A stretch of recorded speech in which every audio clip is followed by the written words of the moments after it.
Praise the lord. ఈరోజు దేవుడు మనతో మాట్లాడుతున్న వాక్యము వాగ్దానము సామెతల గ్రంథము 4వ అధ్యాయము 10వ వచనము.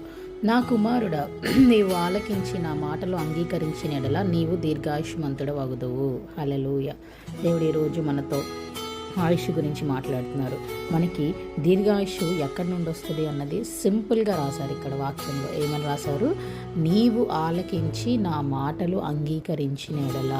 మాటలను ఆలకించాలంట. దేవుని మాటలను, దేవుని వాక్యాన్ని, దేవుని ఆజ్ఞలను అన్నిటిని కూడా మనము ఆలకించి, కేవలం ఆలకించి వదిలేయటమే కాదు, అంగీకరించిన ఎడల ఆలకించాలి, అంగీకరించాలి, పాటించాలి.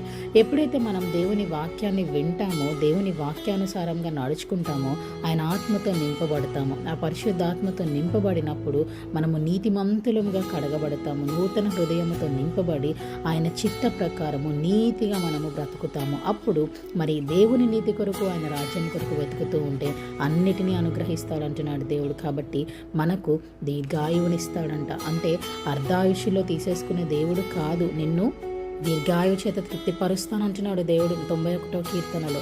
మరి రక్షణ చూపిస్తానంటున్నాడు దేవుడు. కాబట్టి ఈరోజు మనకి దీర్ఘాయుష్మంతులుగా అవ్వాలి అంటే ఆయన మాటల ఎడల శ్రద్ధ కలిగి ఆలకించి పాటించాలి. May the lord bless you and give you peace. Have a fruitful day.